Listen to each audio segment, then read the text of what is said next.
It says we started streaming. We started.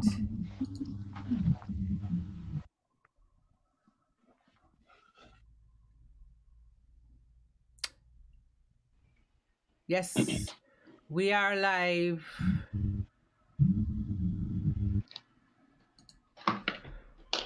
Good evening, people. Whoever is there, whether one of you, two of you, 10 of you, I hope that the numbers pick up as we go on.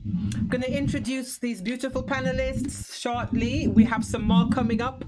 Welcome to our third Reggae Rasta Reasoning. And thank you so much for those people that continue to watch the videos after we have aired them. Thank you so much for tuning in. Thank you for watching. Thank you for coming back.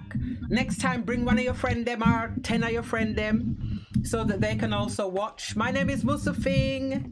I'll introduce everybody else shortly. Today's reasoning, everybody, is all about slackness, sexual, explicit language and culture within reggae music, within dancehall. That is our topic today. And let me introduce our panelists we have here at the moment before we continue with the introduction. Somebody, okay. Yes, Mr. Simit. Greetings. Who are you? Who am I? Introduce yourself. I am a long-standing DJ of small repute. You're being very modest. I've DJ'd several places around the world and BBC radio and for how many decades? Decades, couple decades. I know I look young, but couple decades. Couple decades. Thank you. Just keep it short. Thank That's you, enough. DJ Diary. And to my particular right on the bottom row, Mr. Howard, please could you introduce yourself? Yeah, Howard Chin. I'm here representing for the Jamaican community. I'm really an artist, a visual artist, slash music artist, recording artist to produce music out now. Yeah, I'm just here to be a part of the whole discussion, about what's happening in our culture, what's happening with our music. Thank you so much. And Howard is also my cousin. We are cousins. We share a grandmother. Yes. So thank you so much, Howard. And I felt it was really good to have a Jamaican perspective. Not to say that we're not Jamaican, but we are kind of, I was going to say second-hand Jamaican, but I don't want to be rude. But yes, Howard is somebody who grew up within Jamaica while the music and the influence and everything was happening. So I felt it was important to have his voice. And my amazing colleague with I just saw Ja on your t-shirt, John. Yeah, me like that. Okay. Introductions, John. Yes. Yeah. Oh, thank you. You look good. Nangadef, Jambo. Habari. My name is John. I'm a storyteller and a storyteller and an artist based here in Nairobi, Kenya. And a frequent host in the Reggae Rasta Reasoning, and I'm really excited to be in this session and to talk about the matters that affect the continent. And specifically for this choice of today, really excited and welcoming all the audiences on YouTube, and we're really eager for your questions, and come and make we reason. Yes. Make we reason. That is what everything is about. So this week, as we go into the topic for today, we just want to. Our subject last month was about on Valentine's Day, which was deliberate, which was John's idea, was to look at the situation in the north of Ethiopia and the people of Tigray. Which is an ongoing situation. The things are still happening. We have another guest coming. I'm going to invite her shortly when she gets settled. And also, since we last had a show, Honorable Ja B, Bunny Wheeler, Neville Livingston O'Reilly, one of the most prolific musicians to ever have lived, one of the Wailers, passed away. He's now transitioned into an ancestor. So in tribute to the people of Tigray who are still experiencing terrible, unspeakable things that are happening, I'm going to play you a tune to just as we settle into the show. And before we get into the dancehall and the slackness, let us start with Bunny Wheeler in tribute to the people of Tigray and anyone facing horrible war and conflict in their country right now. It's also Mother's Day, so yes.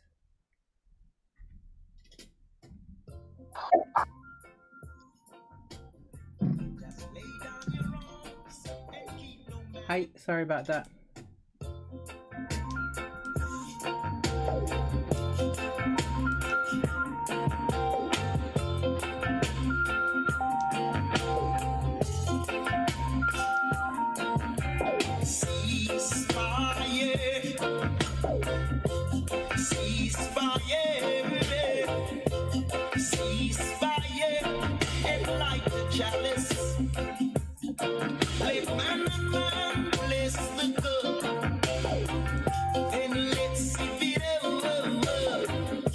Just lay down your arms and keep no malice.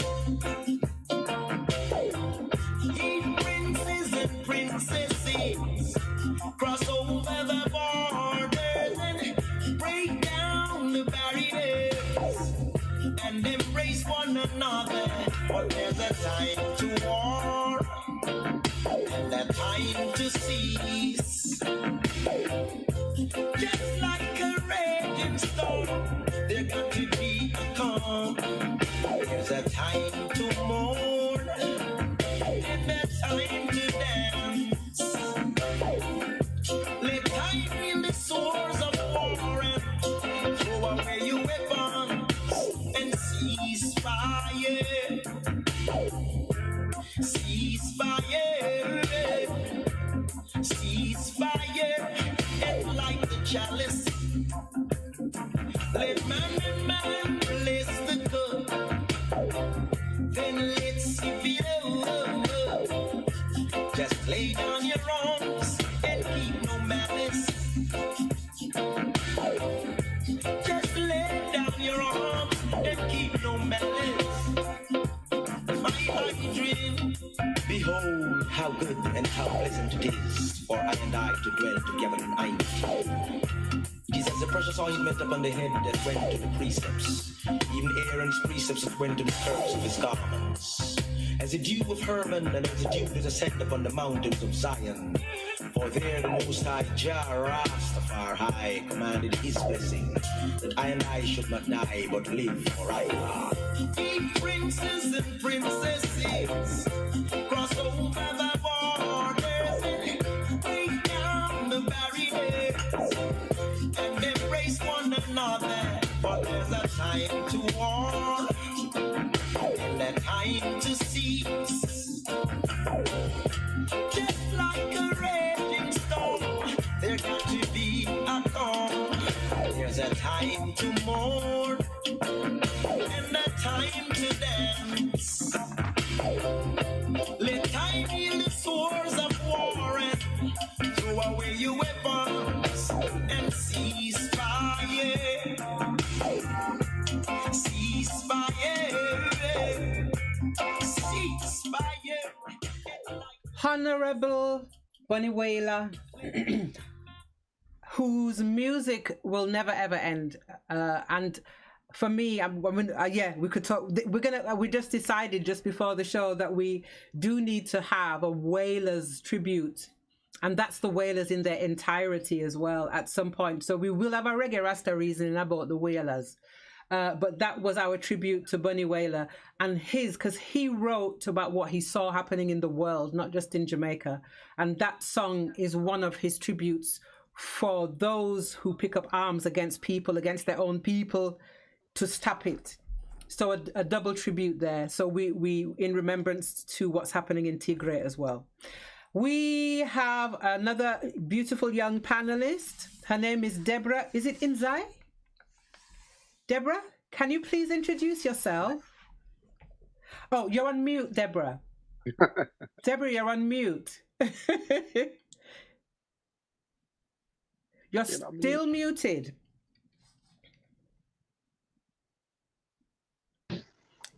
Yes.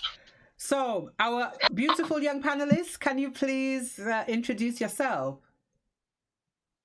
Hi, I am Deborah Inzai. And yes, Deborah Inzai. Deborah Inzai. Thank you so much, Deborah, for coming. And at such short notice, kudos to you, John, on getting Deborah. And thank you.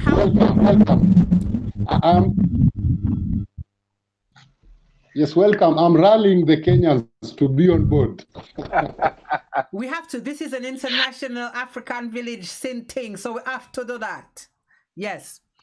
So today's topic is all about the sexually explicit culture and lyrics within reggae music, within dancehall. And the topic of sex and sexuality is part and parcel of our lives. And sometimes it can be a topic that people don't really want to talk about, and it's hidden. Everything is about balance. And within Jamaican culture, like many cultures, within the music, within mento, within ska, there was music that, of course, had innuendo, sexual innuendo. It's part and parcel of the fabric of societies, all societies, notwithstanding Jamaica. So there's always been an element of sexual innuendo within the music, and a bit of fun and a bit of, suggestiveness around sex, and different words and different things that are used. In fact, I've got a couple of early songs for you to listen to in a little while.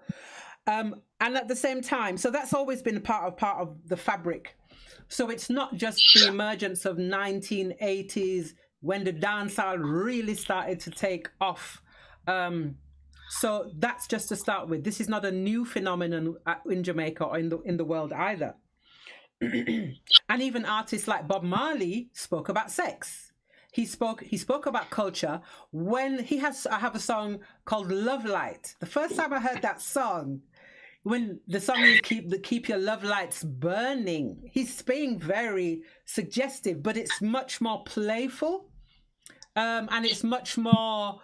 I think the distinction between music then and sexual content was that it was more of a connotation, whereas we've gone to where it's like slam bang down into the topic without any use of whatever word. Yeah, thank you, DJ Fluid.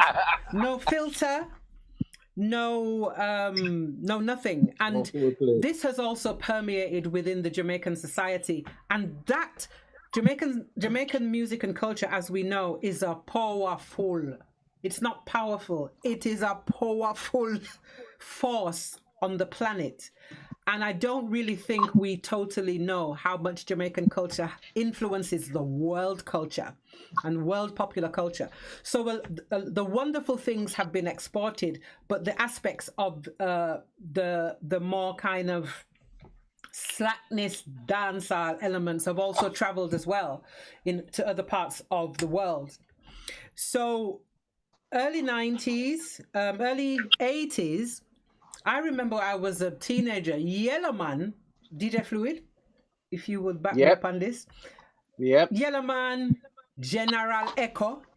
General Echo, Bathroom Sex. That was the name of one of his biggest songs. But anyway, go on. Yes, there you go. And I remember listening to Yellow Man, songs like I'm getting married in the morning. And then I was hearing other lyrics. And Yellow Man wasn't pulling any punches as to how he was conveying. He had a song about having can I just say before we go on, Anybody listening who've got children or younger ones in the room? This show today is about sexual explicitness. So I meant to say this at the beginning. So just to say to anybody listening, if there's any content around sex, sexuality, anything like that, that you are not comfortable with as an adult, or if you have children listening, please turn off your YouTube and go find something else to do. So that's my disclaimer for today. If anybody's uncomfortable about the topic of sex, sexuality, sexual words and as such, please, the show may not be for you. Okay? Clear? Anything else I need to add, John? That's cool? That's cool. That's cool. Okay. Yes. So Yellowman, like he had, there was a song that he had DJ Fluid that his whatnot was hurting him. Can you remember that tune? Fortunately, no. Yeah, he had a song. And I don't know if it's because he was having too much sex that his penis was hurting him, but I don't know if he used the word in body, because in Jamaica, the terminology for a body is a penis. So you have these interchangeable words. Yeah, there was once a song called Rick-a-Body. Rick-a-Body. That's another conversation. No, it isn't. It's this conversation. It's this conversation. In the 60s, Prince Buster, Rick-a-Body. Rick-a-pum-pum, sorry. Correct. Rick-a-pum-pum. Pum-pum is another Jamaican word for the female vagina. All right? So we're going to be using these words today. And the Soul Sisters, which consisted of Rita Marley, Cecile Campbell, and another singer, they did a counteraction as women saying, you want to wreck a pum-pum? Okay, then we are going to wreck a body. And wreck a body came out after wreck a pum-pum. Then you had Every Night I Go to Sleep. That was Max Romeo. Wet Dream. Yes, it was. Now, Max Romeo said that song was about he had a hole in his house, and he's trying to have a nice time with his girlfriend, but the roof keeps coming in, so he has to push up the thing because the lyric was so obvious. So these are earlier songs, and there's a lot more. What's his name had a few. Derek Morgan had quite a few very sexually explicit songs in the 60s. So this phenomenon is not a new thing. But as I said, Yellowman really took it to a whole other level in the late 80s when I was coming up. I must also give a tribute to early dancehall because I still love a lot of the music from that era. The early dancehall was fantastic.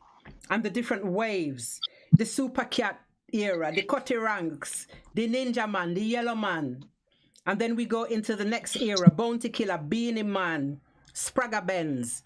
And then you have the Movado era, Cartel era, the Popcorn, Alkaline, etc. So it's come through all these different waves as well. And just a quick big up to the producers like Henry Junja Laws, to Steely and Clevey, to Bobby Digital, to Winston Riley, because the singers tend to get all of the accolade, but a lot of the tunes and the backdrop to the music, it's the producers.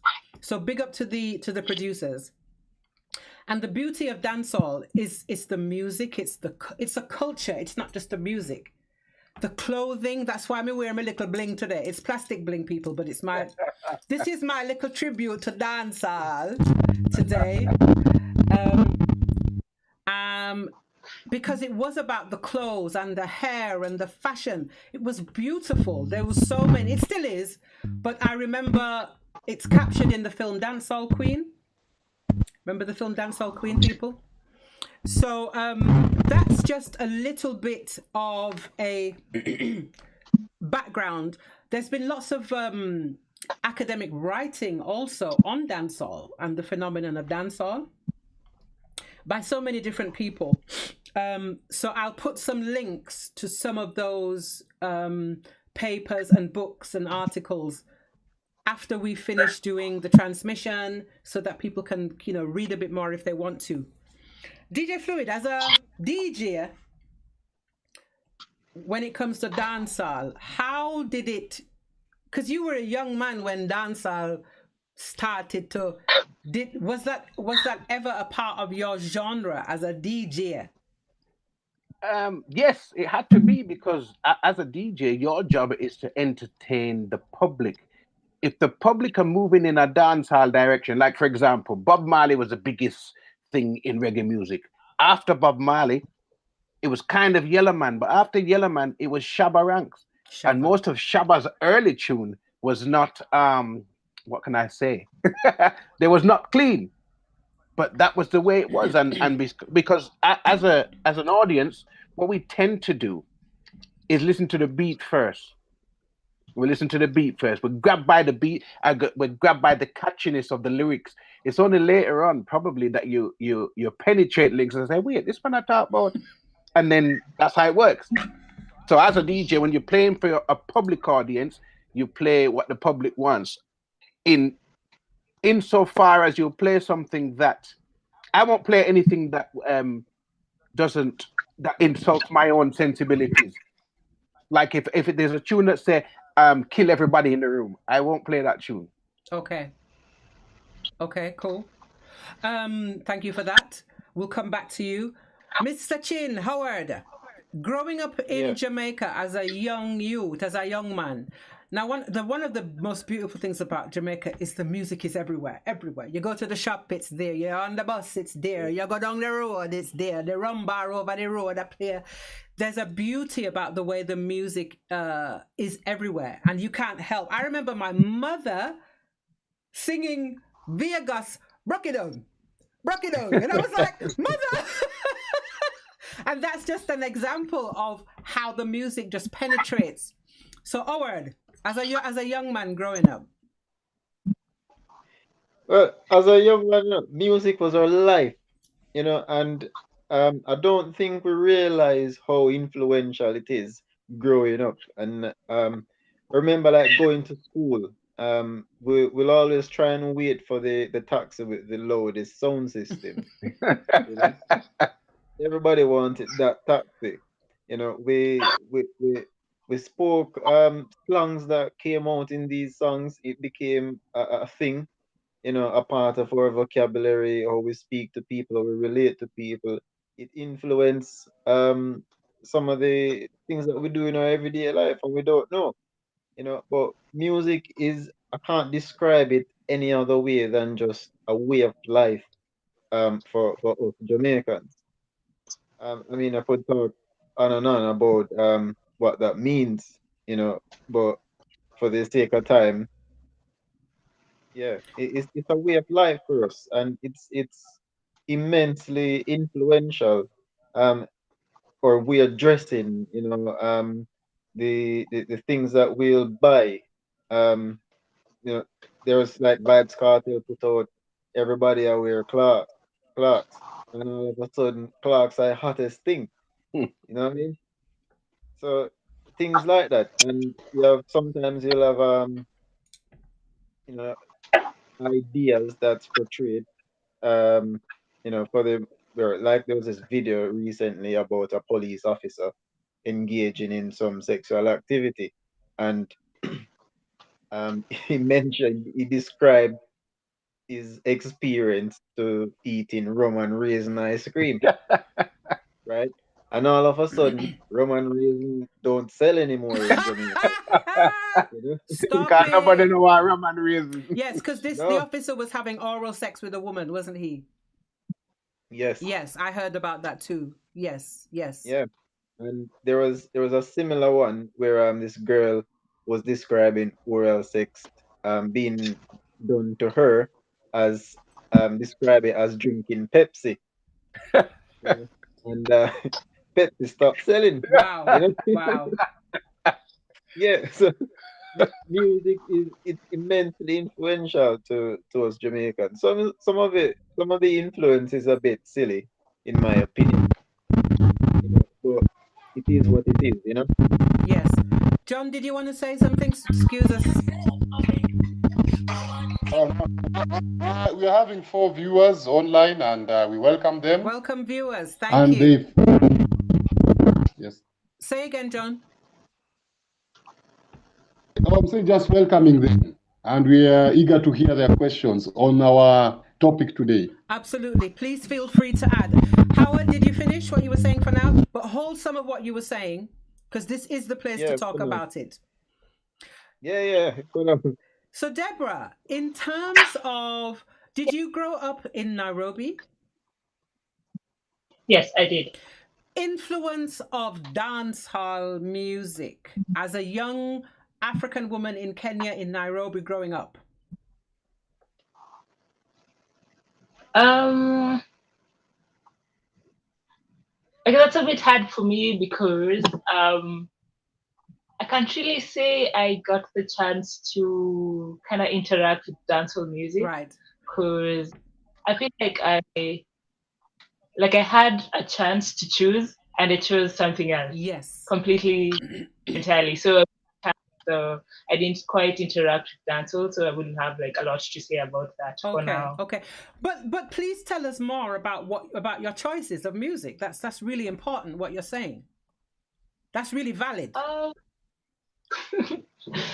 I really I do a lot of jazz music and soft rock and soul, like the classical type of music. So that's what I kind of enjoy most of the time. That's fantastic. Yes.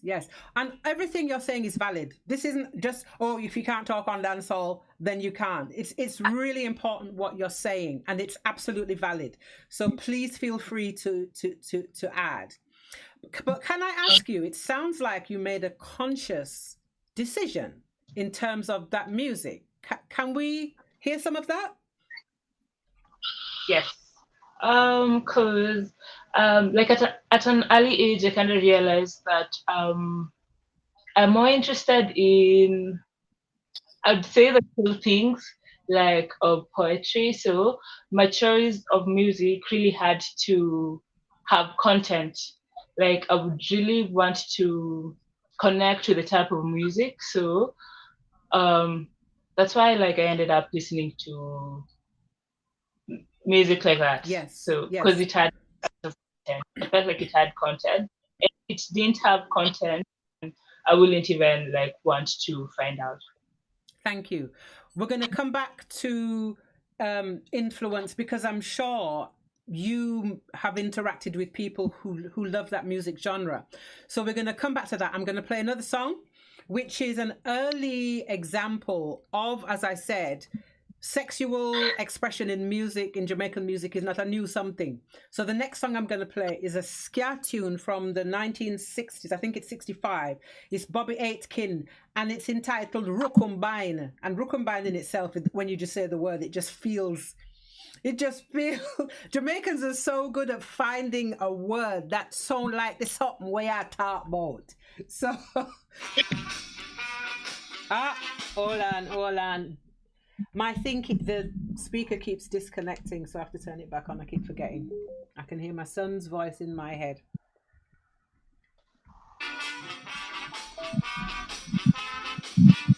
Good morning, Mother Cuba. How do you do? Me ear say you buy one new pair of shoes. Me ear say you buy one brand new hat. Mother Cuba, tell me how much you pay for that hat.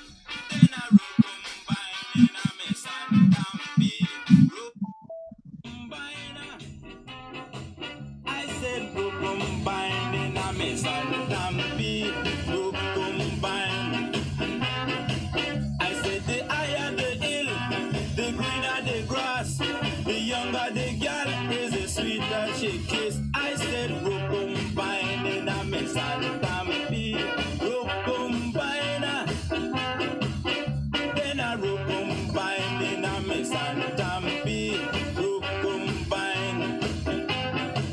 I said girl in a tree, a pick her aki.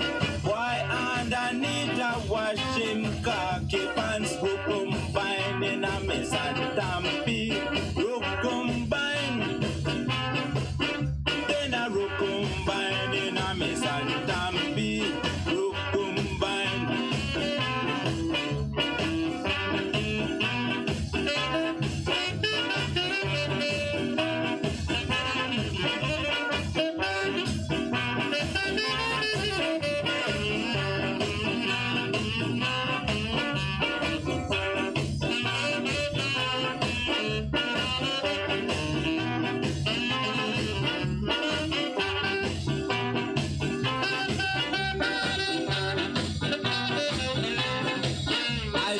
engine a run with fire and coal. Look on the girl with her big nose hole. Rook combine in a mess and tampi. Rook combine then a rook combine in a mess and tampi. Rook combine.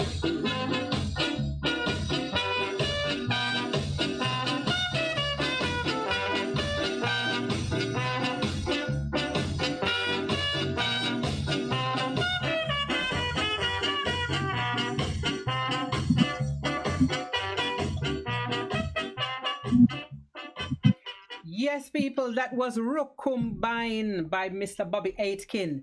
And as you can hear there, he's using a lot of double entendre. He's using a lot of, yeah, but you heard. And it again tells you that within Jamaican society, people were not and are not kind of afraid to express that. Even in Calypso, you hear that expression also. I wanted to talk a little bit next about the sexually explicit songs. Give me some examples, panel, in terms of dancehall. Okay, Yeah. Shabba, Can Done. The first time I heard one joke, one watch, then you turn it on, girl. And he's open your foot and next girl welcome. The first time I heard that, I was like, I think I was getting my children ready for school. And I ran to the radio because I used to listen to the local so-called pirate radio station. And they played Shabba. And that rhythm track, it's so, as you say, DJ Fluid, it's very well. The name of the rhythm, the name of the rhythm is Punani. So Punani rhythm track. that will tell you everything. That will tell you everything you need to know. Yeah, very powerful rhythm, and it would be interesting to know the producers how they built, the dancehall rhythm them, because they were very powerful. Sometimes you even find yourself a dance to it, and it's like, oh, I'm not supposed to dance to that because the content is not. Sometimes you have to catch yourself. The thing about music, you can't discriminate music. You can discriminate lyrics. But when you feel that beat, like the DJ said, when you feel that beat, your body say move, you can't stop that body from moving. It's true. You are so right.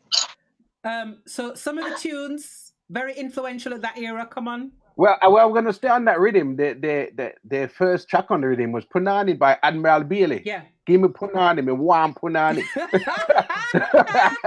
Yes. And then he had to make a clean version named Healthy Body. Yes. So he changed to change the nasty lyrics into some cleaner lyrics. Yeah. Yes. And Punani was a very pivotal tune.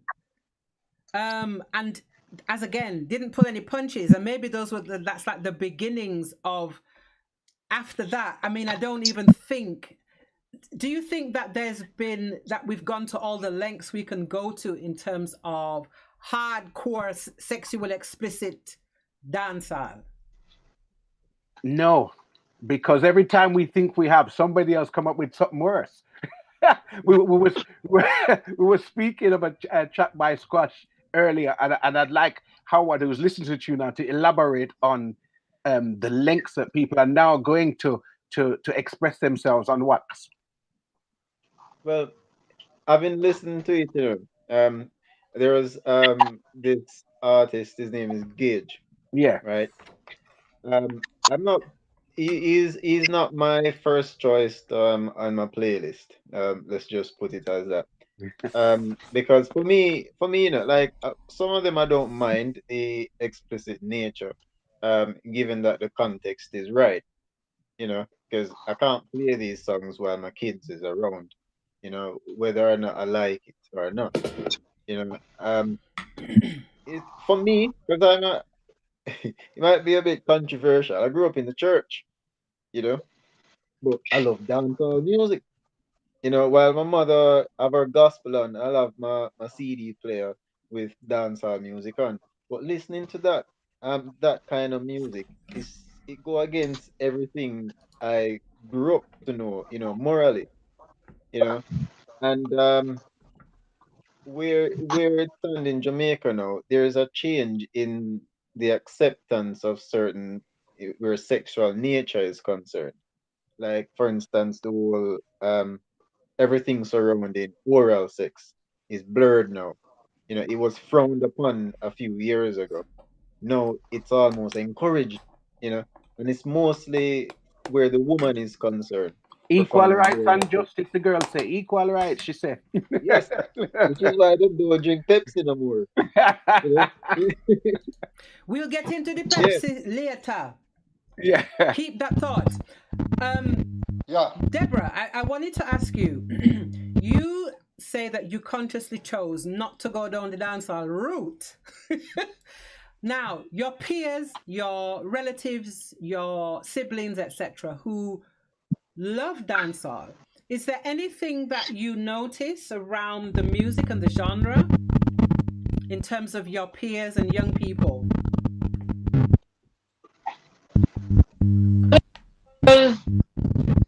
Well, I think. Excuse me, John. Sorry, could you mute? I think that's coming from you. I think. Sorry, John. Thank you. Yes, Deborah. I feel like it's a lot relatable because it has like a lot of catchy beats and can easily kind of vibe to it. But other than that, I mean, like I said, it's just I have a few that I quite enjoy, but that's just it. Okay. So nothing that you may have noticed around behavior around people listening to that music and influence, should I say, influence? Not really, not really. Okay, thank you. Howard, in terms of influence of influence of dancehall music and explicitly sexual dancehall, influence behavior, self or peers. Maybe not self, maybe that is a bit close, but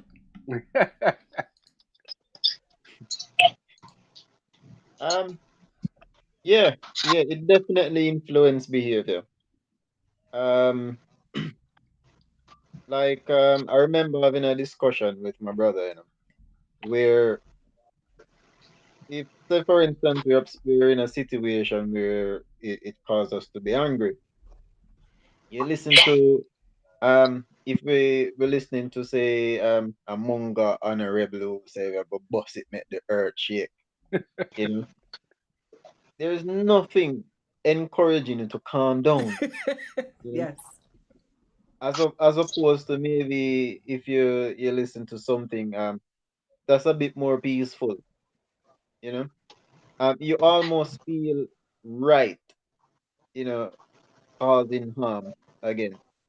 But I think that's the nature of the people, you know, and it comes out in the music, you know, rather than the other way around. But then it ends up becoming a cycle, you know, where the music is the culture influences the music, and now the music is perpetuating the culture, Mm-hmm. you know. So yeah, there's definitely a cycle there. Yes. Okay. John, you as well.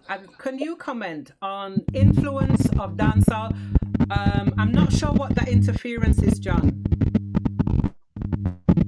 Okay. Yeah, okay. Okay. Yeah. For me, I'm okay. I'm okay. I think it's okay now. For me, like I grew up with just like you, like in Jamaica, we listen to Yellow Man, like Buju Banton and the Mavado and stuff, and like it influenced us a lot because the time we were growing up and we were in high school, we used to listen to ragamuffin. Like ragamuffin had that trend of you have the sexual music and stuff, and a kind of an example was Buju Banton, Batty Rider, the Batty Rider. Woman, you see your body ride a murder. You must see what did the Indian charge for? A dirt. Big tune. Sister Goodies is joining us. She Okay. had been experiencing challenges, but she'll join us. Fantastic. So we were influenced. because you'll find like even the, you know shabarangs. I think shabarangs used to have a kind of hairstyle, like a box and a cut. So we'll find like we will shabarangs, and some of my friends will wear gold like Musufing. So the music influenced also the dress code. The dress code of how people will dress. So it really influenced us a lot. Yes. And just as Debra and DJ Fluid has said, like it has a catchy beat, so you like jamming to it. But when you come to hear, what is it saying? So that's very important. Did you understand a lot of the songs that were sexually explicit? Did you understand what a Batty Rider was in Kenya as a young man? Yes. In fact, I would say like in Kenya at that time we used to have music session from 6 to 6:30 at KTN TV, one of the broadcasting stations. So it used to have reggae stations, I think on Wednesday, and they will play the videos. So we will see the visuals also, like we shabarans and the ladies dancing and stuff. And also like as curious young men, we will also go to the internet and look for the song, for those songs, and we would it had visuals, so you'll be able to see like it was sexual explicit. But for the patois, for the Jamaican, we wouldn't understand until we start looking to it deep, like the pum pum and stuff, and we wouldn't understand it. But until when we listened to it keenly and deep, we were just as youths, and we enjoyed the catchiness and the beat, how it went faster. Yes. So it influenced us a lot, and also I remember that time also dancehall was starting up in Kenya with the likes of Red Sun. I know, Debra, you know Red Sun. Yes, I do. So like Jamaican, you influenced one of the Kenyan Red Sun. He took up dancehall like a gospel, like his Bible.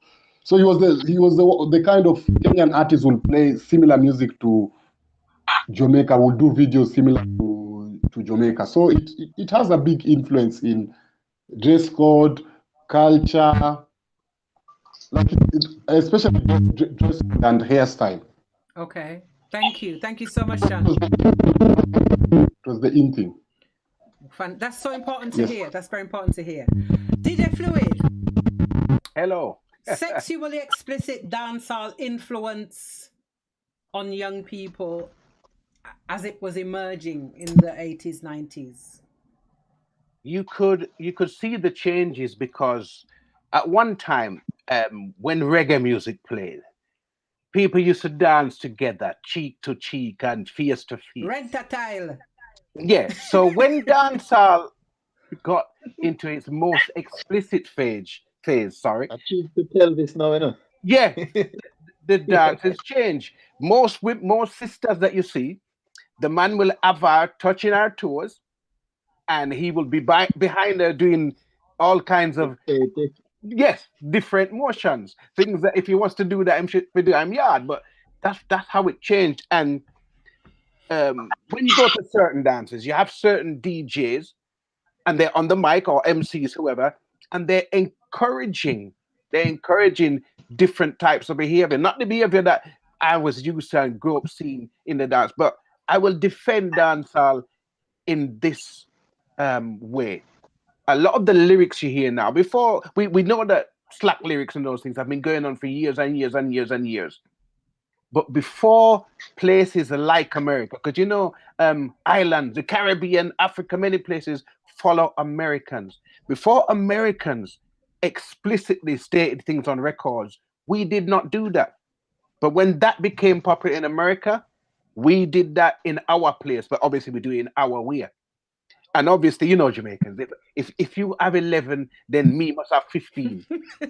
So if they're nasty, I'm going to be real nasty. And that's what has become now. And now we've got to a phase now where it's not just the music, it's everything that goes with it. So the drug culture goes along with the music. And a lot of the things that our young people are consuming erodes their moral compass.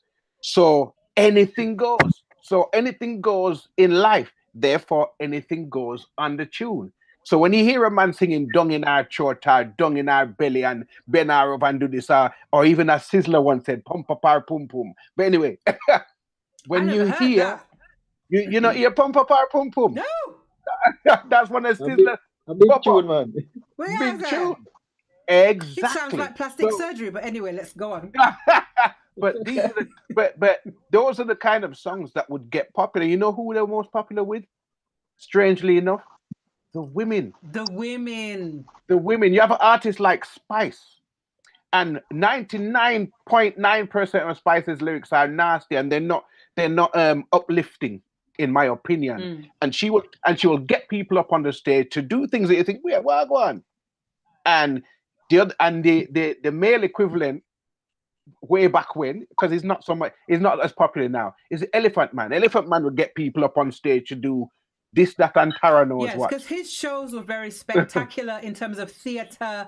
It wasn't just music; it's the whole theatrics, and yeah, that turned into like sexual theatrics. We're gonna get into that in terms of daggering. We're gonna touch that. Yeah. But before we touch that, Deborah, can I come back to you and ask you about the male to female culture in terms of how, because you mentioned something, DJ Fluid, about women bending down and men.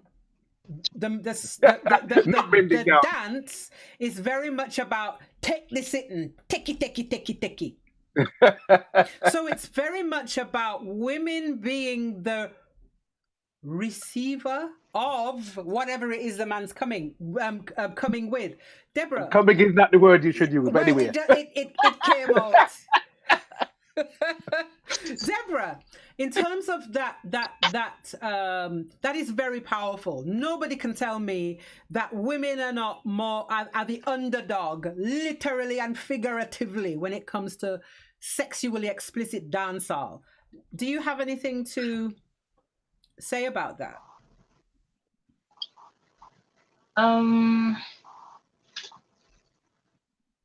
That's tough, really. It's heavy stuff, Deborah. I don't know if this is your first time online and I'm asking you some heavyweight questions, but yeah, if you have anything to add or to say, we don't want to embarrass you. Not at the moment. Okay. Not at the moment. No problem. When you want to say something, then please just let me know. But this is one of the things about that type of music. It is extremely repressive to female. Am I wrong or am I not wrong? John. Yeah, it's repressive to females, and like you find like you'll find most of the dancehall, like the ladies are the ones who are doing the sexual acts a lot. Like the main character a lot is ladies, and it's picturing sometimes ladies in a different way. It makes with the videos.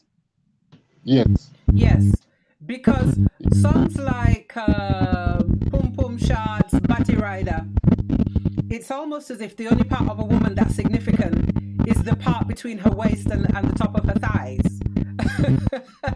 And everything else is almost like it's not a person. It's not a I mean, Howard, in terms of the music, do you play that kind of music in your house? You have children. I have the clean version, man. Huh? To everything, may have the clean version. So you're not going to play openly in your home with your children? No. That's not for them. For me, what plays in the house now is like coffee, chronics, proto J, those kind of music. The dancehall stuff, it's like I wouldn't let them watch the movie, you know. So it's the same for music, which I think is even more influential than movie. And a part of some of the things that when DJ Fluid speaking about some of the changes, right? One of the biggest change to dancehall was Vibes Cartel, Correct. right? Because the oral sex thing, wasn't wasn't that big of a thing until Vibes Cartel introduced it. As you said, it was frowned upon in the society for a long time. Yeah, yeah. No, it's like if you want to be a celebrity, just put out a sex tape. You know what I mean?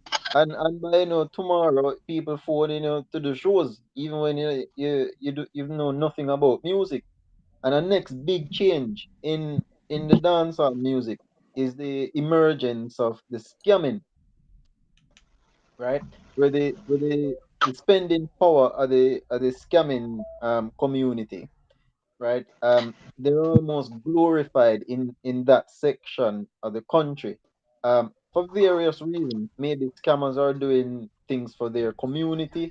I saw a video once where scammers were buying like bucket loads of KFC and giving to members of their community. So it's like a Robin Hood kind of a situation. So when somebody put out a song, um, and said the scammer them there, it get a lot of respect, and I'm sitting here, I'm like, if anybody try and scam me and go to a party and buy 6 flasks of vodka, I'm not really happy about it. But those people are. And so it's sort of praised in that way. So yeah, those were two of the big changes I wanted to comment on. Mm-hmm. I almost forget your question now, Musa. What was my question? Was it about influence? It's about your children. I asked you about your children. Children.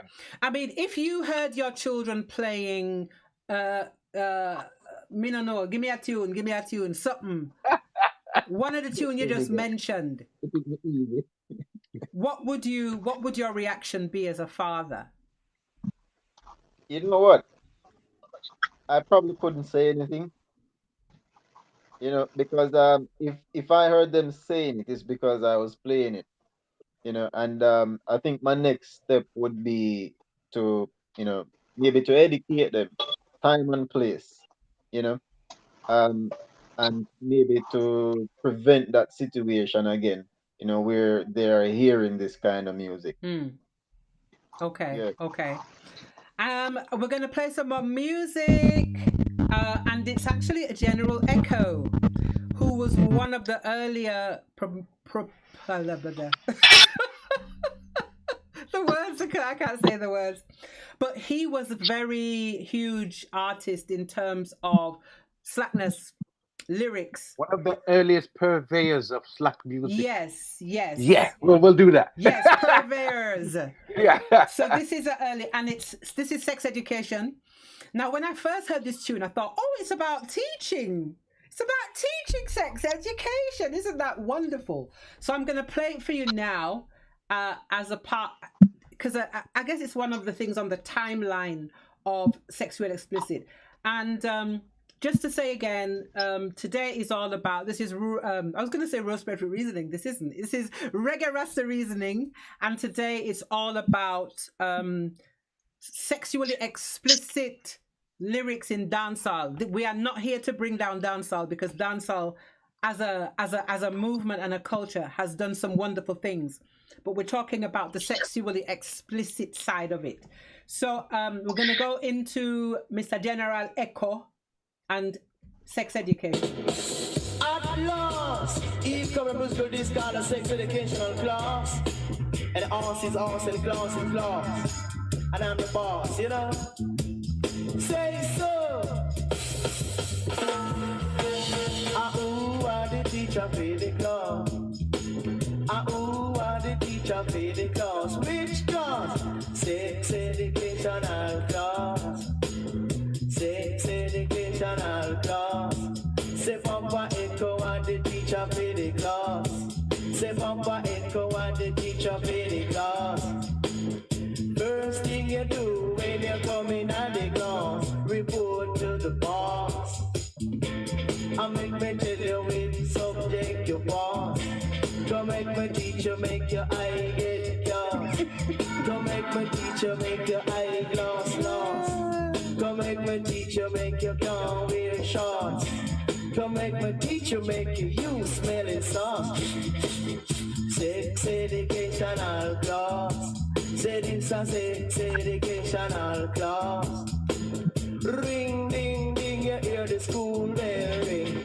Ding a ling, you hear the children sing. Papa echo and the king in the ring.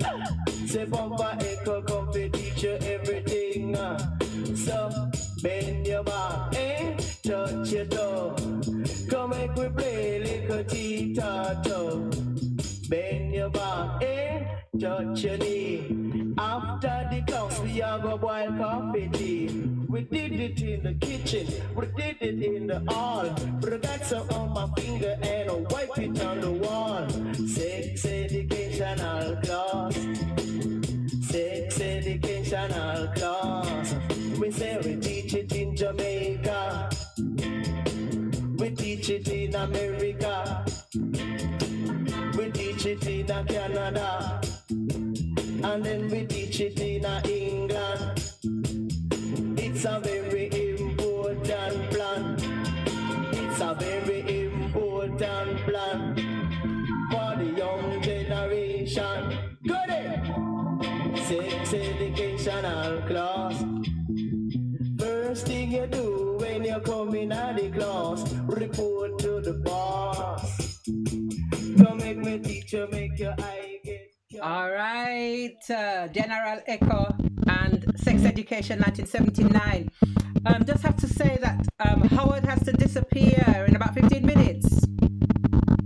Okay. Yeah, in about 15. Sorry, Howard. Sorry, people, because Lord God, we're sorry for that. But I wish I'd have synchronized with you on another day. It would be such a shame to lose you. But it's been fantastic having you. So while you're here, one of the things that I wanted to touch on was that's not the best word to use today either. Is a level of aggression and violence. I mean, okay, you have innuendo, then you have sexual terminology, then you have in the 90s, in the 2000s, where the music turns to daggering and this very aggressive form. Is it dance? Is daggering and that aggressive man a jump and woman a jump and man jumping off speaker boxes, woman on her head on the top of a speaker box on top of buildings. Is that art? Is that dance, Howard? It's gymnastics. That's not daggering, you know. I think that's acrobatics. I'm talking about the whole. What is it? I think that's just entertainment. Daggering, as far as I know, daggering is just the motion of the theoretical and the Can you motion. explain what it is for the viewers? And John, sorry, thank you. Yes. Yeah, so the whole idea about what daggering is basically it's like dry sex. Basically everything else around it is probably improvised, but daggering, there's a song called William Idonia did called 100 Stab. Yes. Yeah. Yeah, and you know when it's not actually until I've left Jamaica I've realized what these things actually saying, you know, when other people say it to me, and you realize, I didn't, you know, it gives me a different perspective. But I think it's we're like, again, I said, to understand the culture is to understand the music, you know, and the idea about sex is that if you're not aggressive, if you're not you know, during sex, you don't please the woman. You know, otherwise, if you're having sex and you're slow, and you know, you probably go away and she'll speak, you know, poorly about your performance. Yes. You know what I mean? So when you're rough and you go and you tell your friends, yo, me, here's another innuendo used. Yo, me kill something last night. You know, you probably think he coming to the murder, but no, him actually have sex last night. You know, so those are the linguistics around sex, and I think that plays onto some of the choices. For example, the daggering and the 100 stab and The what? the broke it down. The 100 stab. Wow. Okay, me never hear the Yeah. 100 stop. All right.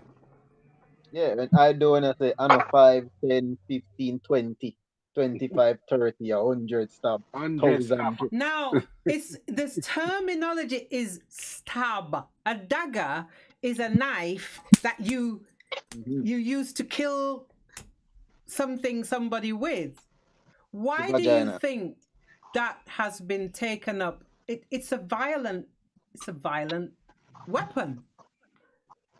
Or I guess that's the whole point.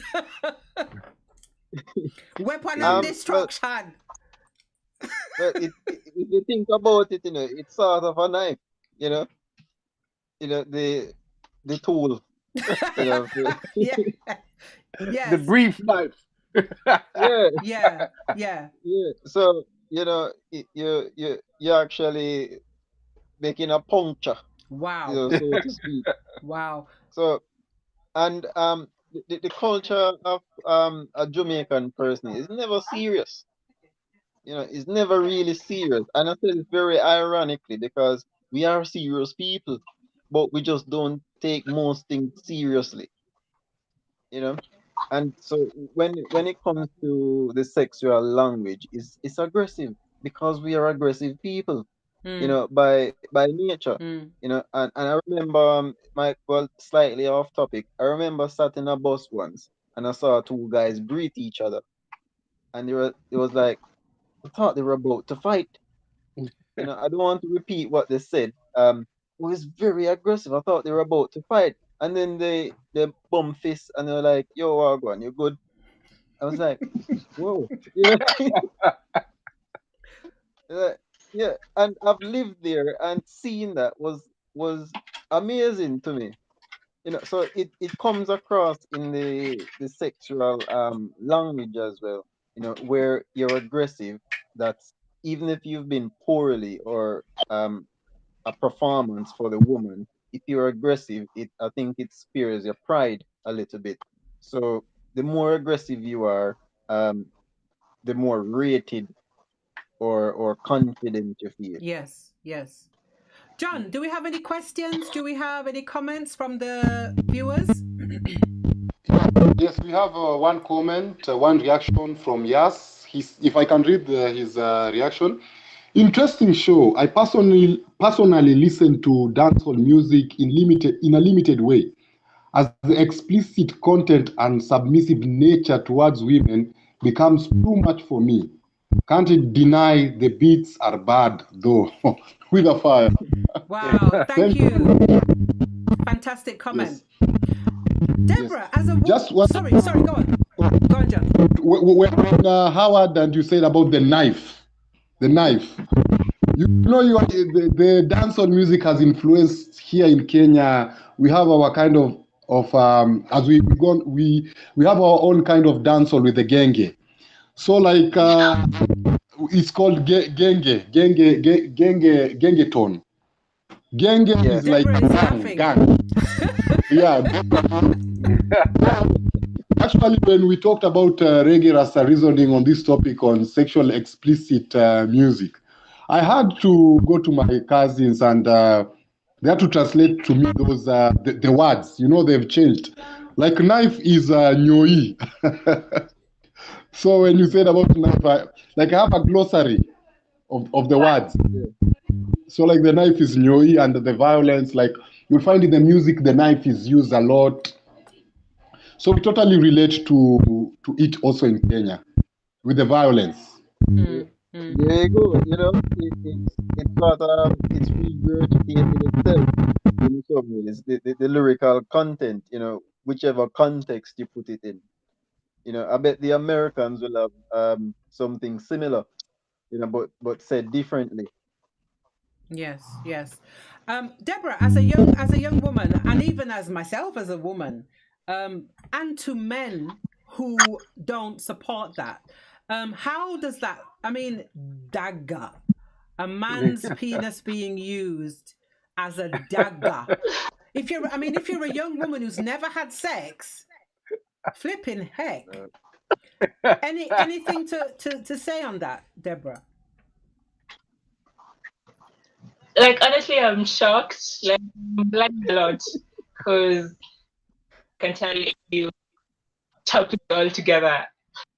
Like this is the reason why I wasn't even interested with the whole genre of music to start with, but I'm just glad I'm learning a lot.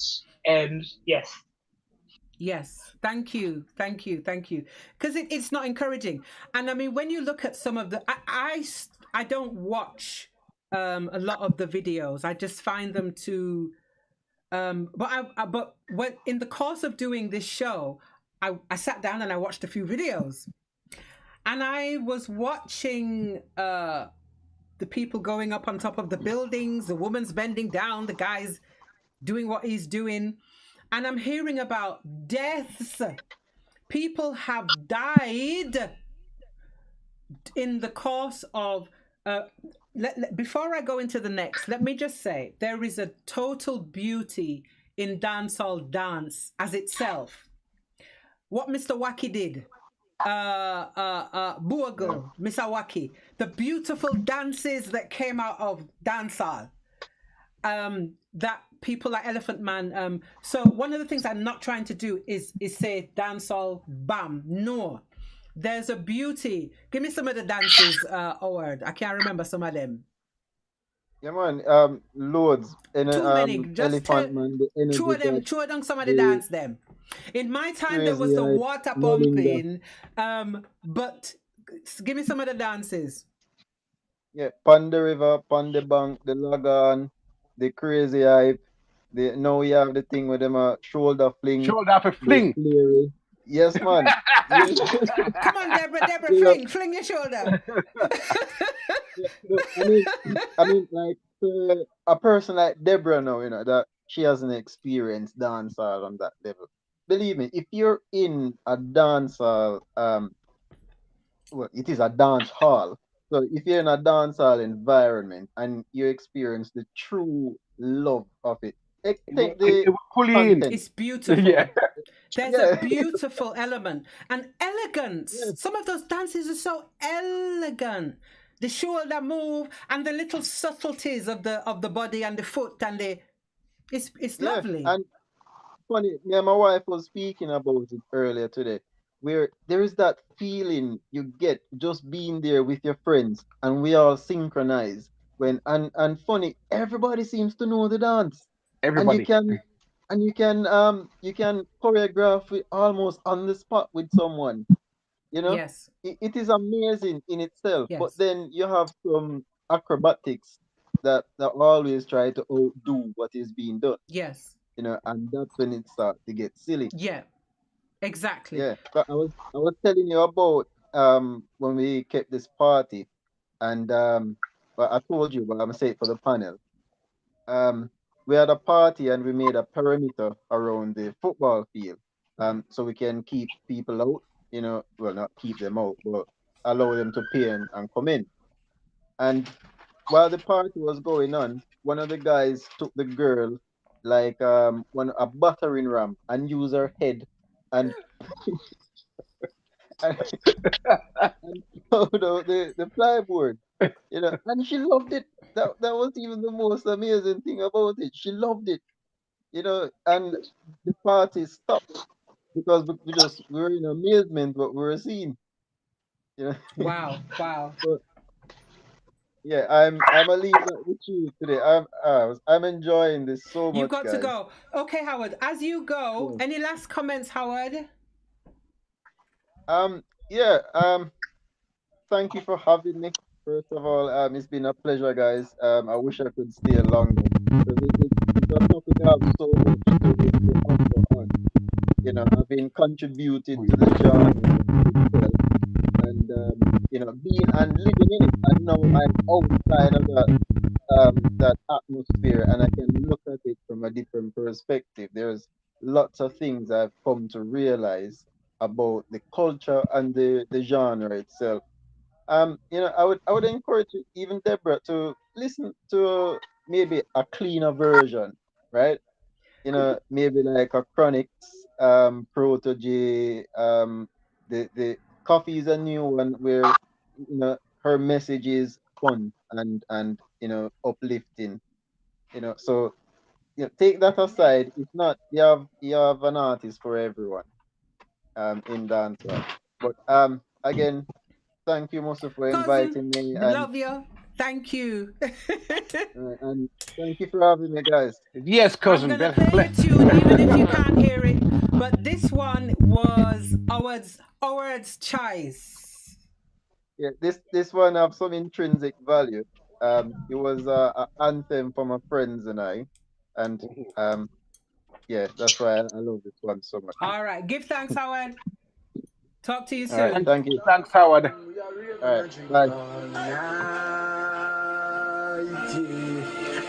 When my party, all back, tell a one back, every drive shot, lick a pile, and the weed stash, plus the Bible, all that. I know what you're talking about, I know what I'm find you for. I ain't heard of Musufing in the air, you need to call some more. Right now, you're talking about more glass, I know what I'm find you, she can just stay up here, if I see you. From the beach and the gate, me black them a shot, girl a smile and a wheel. Cushion in the sea a trace in a crate. Tomorrow me no know what time me a wheel. Inna the middle of the party, me see a little shot. So when you mute, we can't hear the music. Take the mute off. We stop at the beach, she gal them a swarm. They can't knock a leak. If the Yorkie sports make them weak in the knee. Yo, Squidel go tell them treat up a knee.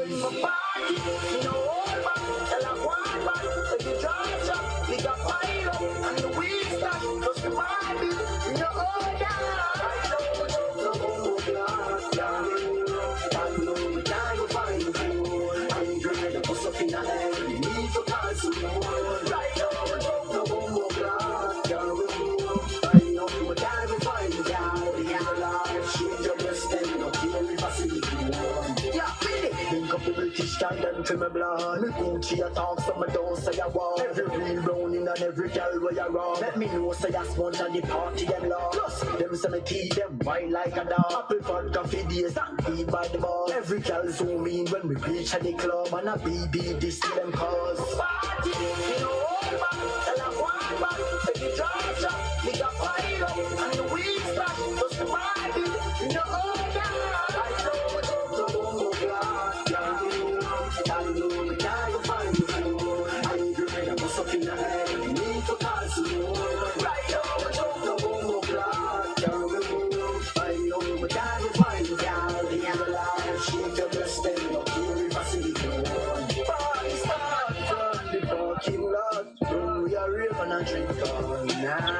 I just got a gift from my daughter.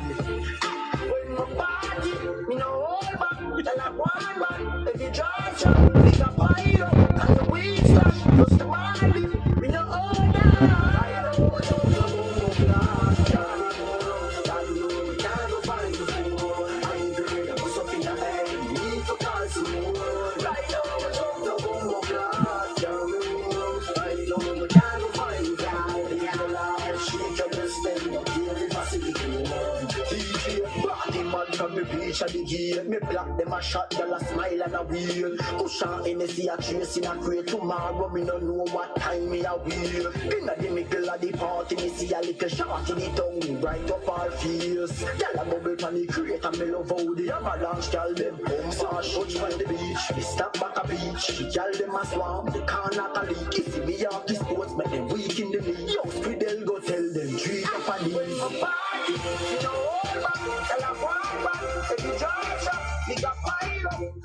Popcorn when my party. Thank you, Daniel, for that fantastic gift. Do you know what? I miss that song. Makes me miss dance and going out to a dance and just you see this gray hair here, Deborah. It don't mean nothing. I can dance anybody. Let me tell you. Till 6 o'clock, 9 o'clock in the morning, okay? Don't be fooled by this. But yeah, it was so fantastic to have Howard here. And he just added so much fantastic dimension to the topic. and that song was played for him. Definitely. John, did you want to say something? Yeah, no, I'm just reacting about your dancing. That's a great one. Yeah, that song just makes you want to just jump up. I don't know about you guys. Yes, you feel like shaking your head and And jumping into the dance hall. Shake your breast, them no care if a silicone. The first time I heard that, I said, "Is that what he just said?" Okay, popcorn. So there's a rawness and I mean, the song is very fun-loving as well.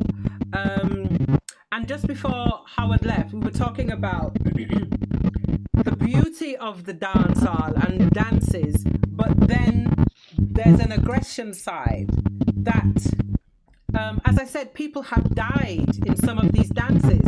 There was a guy, because a lot of the dances are based on that whole dagger thing. So the woman's lying on the floor. No, the guy was lying on the floor. The woman jumped on him. He sustained some kind of injury. He died, like 2020. There was, remember the dirty wine? There's a dance called the dirty wine. They shake their heads. A woman, because one person will try to outdo another in the dance. Well, she can do that, me can do it even more. This young woman did the dirty wine and she went like that with her head. She broke her neck and she died. There's been people with broken pelvises, broken hands, broken femurs, broken for a dance. So it's obviously the acrobatics have gone too acrobatic in that sense. So any thoughts on the aggression and that side? DJ Fluid. My thoughts are that. Sorry, John. If you can mute, this is, please. Yeah. The laws of the universe, the laws of the world is so every action there's an equal and opposite reaction. If the men are getting that aggressive, then as Howard mentioned, when the woman was getting her head slammed in, she enjoyed it. What happens is, for every aggressive act, there then has to be a submissive act. So a lot of us is becoming submissive and allowing men to do all these things to them, and then they'll go home or they'll go on Instagram or whatever and say what a great time they had. And that encourages more people to get involved in actions that are to their detriment and are disrespectful to them. Mm-hmm. Because what follows on from the disrespect they hear on the record is the disrespect that they're going to get in life. A man who has been allowed to do all kinds of sexual things to women in a dance who he may not know might then see that woman somewhere in a different environment and expect to be able to act in the same dismissive manner. So it's not just the dance and it's not just the lyrics. The lyrics are encouraging these thoughts. So in my opinion, and that's only my opinion, I can't speak for everyone, but in my opinion, we should be speaking out against some of the lyrics that are because the lyrics are what's causing the actions. And the more we full joy those lyrics and allow them to prosper, then it leads us down a much darker path. Okay, thank you so much. I lived in Gambia for 8 years, and Gambia is a society that is 93 or 97% Muslim. It's a Muslim society. And what I saw over the course of the years, of course, the same influence you talk about in Kenya, in Nairobi, I saw this with young people who in the daytime, they're doing their 5 prayers a day, young women wearing their hijab, but nighttime come now, they're sneaking out and they're engaging in a lot of these behaviors that they've seen, because watching the videos is huge. And the videos that are really propagating the very negative aspects of dancehall, and sex being about a woman just has to accept and receive. So there's in a society like a Gambian society, there may not be a lot of opportunity for healthier conversations around sex and around what to expect, because people, because of their religion, are saying we shouldn't speak about that. So then you have young people accessing information and visualization about sex that is very detrimental. What does that do to young people who are trying to navigate their own sexuality, their sexuality with a partner, if this is something that is coming back to them? Can I get a comment from Deborah on that, on how that helps a young person in developing their own sexuality, the influence of the negative aspect of the music? It really affects them, like in a bad way, because it's most of the things they're saying, they're actually happening. So you tend to feel like that's kind of how it's supposed to be, and you end up relying on the bad information, and it kind of shapes you as a person, even as a woman. Like you grow up thinking that's the way it's supposed to be, and you settle with that, and you kind of, like, you're feeding whatever it is you feed your mind, and whatever it is you see, you relate to, that's going to shape you in one way or another. So you're just growing up being messed up in some sort of way. So I feel like that really affects. Yes, thank you so much. John, young men trying to navigate their way through, because it doesn't just affect young women, if that extremely negative, sexually disrespectful nature of music, how do young men, do you think, navigate themselves within that in approaching women?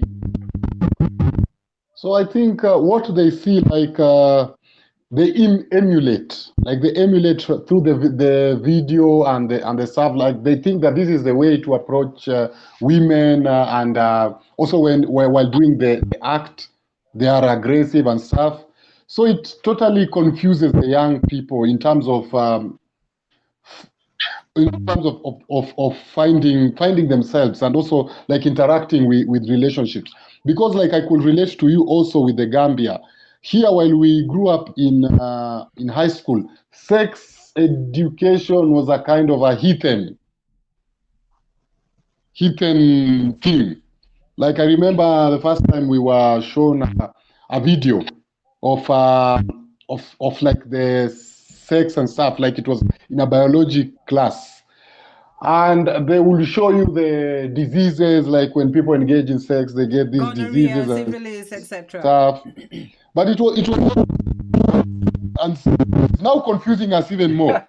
So and now you see that, and now the dancehall and the aggressiveness. So the young man becomes very confused. Like these things are not about in the contemporary cultures. I know in the traditional African culture there was a way sex education was taught to the young people, the young ladies. But now, as we say, like we have a new visitor in the house, the TV. And the TV, it becomes the teacher. So they will emulate what they see. And it confuses them a lot. Yes. Yeah.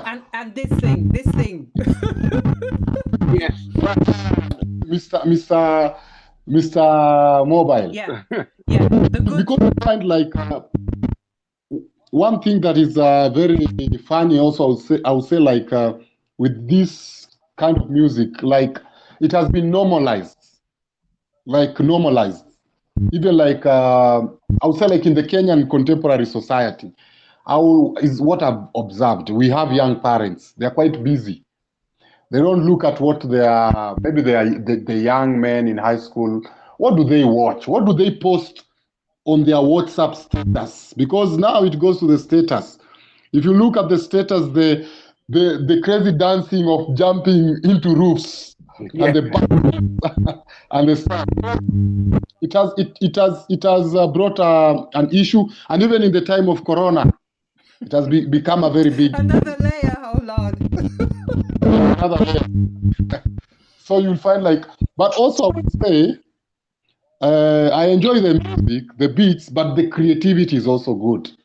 Like it's quite creative in a way. There's no doubt about that at all. And I think that's why sometimes when people hear dancehall or they hear raga, or they just think it's terrible, they just cut it dead. And we're taught, and as you say, it's about that aspect, but it's so popular because I'm not trying to be hypercritical of anybody like Beyonce, but this whole middle section thing is like the whole thing. You see little children, little girls dancing in very suggestive ways because they've watched videos, they've seen certain things. Now, touching on that, within a lot of African traditional dance, it is about the waist. Is it not? This is something that people haven't just picked up. Traditional African dances in many different parts of the African continent, it is about the waist. So is there a danger of us looking at the negative aspect and blurring it with everything? How do we balance this? Because even in Jamaica, the traditional folk dances within African countries, living in Gambia, Ndaga, looking at the tradition, it's about the waist. How do we reconcile the two? I'm going to throw it out there. We changed the connotation of how we look at the dance. All those traditional dances we did, there was no sexual connotation. The difference now is there's a sexual connotation because there are lyrics to go along with what the artists are asking you to do. When I was younger, you had Burning Spear, you had Bob Marley, you had the Abyssinian, you had those artists. And those were the reasons why plenty of people became Rasta. So we are what we consume. So when people stopped being Rasta, our biggest artists then became slack. I'm not saying that everybody became slack, but that became the way that people saw things. So when people were talking about women's bodies and things, they weren't talking about them in the connotation of the beauty of the movement. They were talking about them in the connotation of that is something that I want to physically have and dominate and conquer and dagger and stab out the meat, and those are kind of things. So what we have to do is change the connotation of the music, because the music informs how a lot of people think. Yes. Okay. Deborah, traditional African dance, because Jamaican people are of that lineage. A lot of traditional African dance is about sexuality, but as you say, the connotation is different. Do you think that there are ways that we can reconcile those two things?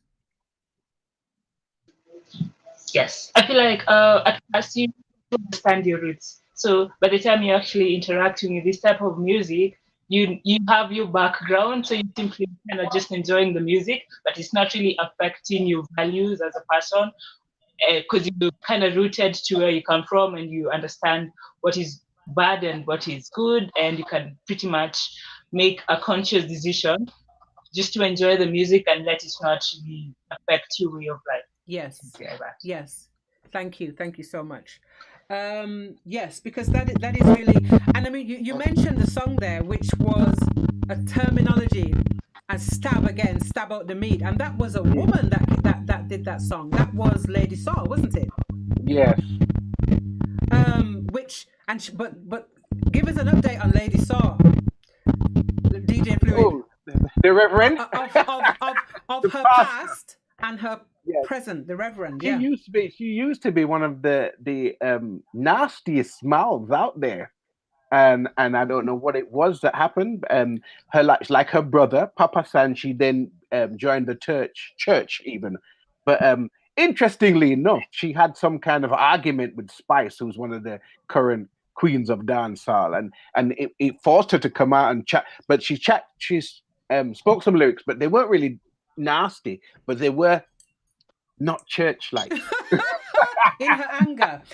Yes. I mean, some women, including Lady Saw, at one point would have said, is it just a man who are going to take the cake when it comes to this music? We have to take piece of this. And she decided no.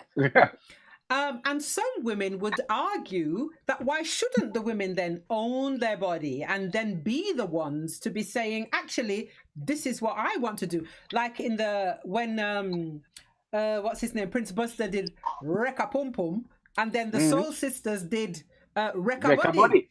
It's a way of saying, these are our bodies, we're going to do with them what we will. What would you say to those women who say, we are claiming our bodies, our sexuality, Deborah, in terms of the music, and female artists that have risen from this music genre? I mean, that's a statement, which is also a good thing. I mean, they should be able to do that. And so at the same time, up to what extent exactly, really? Because, you know, if it's to those extreme ends, then it kind of, you kind of limit yourself as a woman, or you kind of downgrade yourself as a woman if you're going to go to those extremes. So I feel like you should make a statement that should also glorify you as a person, at the same time just to expand your artistry or something like that. Yes. So like you kind of have a balance. You enjoy what you're doing, at the same time it's not really degrading you as a person, as a woman. Yeah. Yes. And that word degrading, I guess, is debatable for artists like that. On the hip hop side, I'm reminded of an artist like Little Kim, who kind of used this very aggressive female ownership, or you know, and I can kind of see why women would do that in terms in the onslaught of the male domination of the music, and it's about, I'm gonna slam you. It's not about the women slamming, but some of the lyrics the women have said, if you can't give me the thing that I want in the way that I want it, it's also got an aggressive connotation. And as young women, I mean, being in Jamaica, I remember one time I was in Jamaica a few years ago, a long time ago, maybe about 15 something years. And at that time, you used to have to buy the little scratch card to get credit, telephone credit. So there was a little rum bar at the top of the road where my mother lives, and she asked me to go and buy some credit. So I went with my son. He must have been about, I don't know, I can't remember. He was under 10. So I went to the bar, and it's an open bar. Jamaica has the most churches and bars, maybe possibly in the whole world. And you know, you're not really paying attention because I was waiting for the guy to get the credit. And when I looked on the wall, I was daydreaming, and then I opened my eyes. The wall was plastered with pictures of vaginas, pink ones, blue ones, vagina, vagina, vagina, vagina, vagina, vagina. I'm hoping never to see a blue one, but go on. Well, sorry, it was no, not a blue one. You would be surprised, DJ Fluid, who the things out. No, so nobody says that. Now, what that told me was, within the society in Jamaica, the sacredness of the female form is like an nothing, because you can have 50,000 vaginas on the wall, and customers will come and they'll buy your rum, because it was also obviously a selling tactic. You know, but as I left the rum shop, I almost wanted to just cover up myself, even though I was dressed, as I walked away, because it's like, wow, that was an education for me. So I understand what Howard says, coming out of Jamaica and seeing it from this side, how that has made him think on another level. Do you know what I mean? Because it's so acceptable. In Jamaica, when Cartel and Spice came out with Ramping Shop, and I was living in Jamaica, I was living in Gambia at the time, and I don't know if people fully understood the lyrical content. I'm not going to play Ramping Shop. But that song changed history in Jamaica, in that the Jamaican Broadcasting Commission decided we cannot have this music being played on the buses, in the public, on the public radio. Jamaican government took a stand because they understood because children were going to school, sitting on the bus. What did Howard say about the bus with the biggest sound system? Yeah. They were saying that's the one they wanted for. Always wait for the one with the best sound system. The best sound system. So before you go to school, you're getting your education through the music and the artists. And Ramping Shop was DJ Fluid. What was Ramping Shop? A very big hit. It was, Yes. and see, because the thing is, right, from record company's perspective, that's all they That's want. all they want. It was using the same rhythm as Neo. Yes. Yes. Neo, and using that and then putting those Jamaican lyrics over the top of it just took it over the edge. Yes. It was a very big song. Yes. I want to go back to something that you spoke on earlier, and you were talking about women reclaiming their bodies, etc., etc. And to me, I'm not a woman, obviously. Yes, I'm not a woman, but so I cannot speak for him. But I of the feeling that it's not everything that we should reclaim. Okay. You know, if something's not right, you shouldn't lay claim to it. Let people do wrong if they're doing wrong, and you leave that and you make your own statement. So to me, the explicitness it has such a wide-reaching angle that I don't think it's something that any of our sisters. I exalt the woman. I love women. I was raised by a single mother. So, and my grandmother and everybody else. So I don't want to see anything that makes them less than I believe them to be. Wow. Yes. And that's what I think. That's what I think. Like the Little Kim, for example. You mentioned Little Kim reclaiming, but Little Kim was led and influenced by a man, by Biggie Smalls, who was a Jamaican as well, actually, which we like.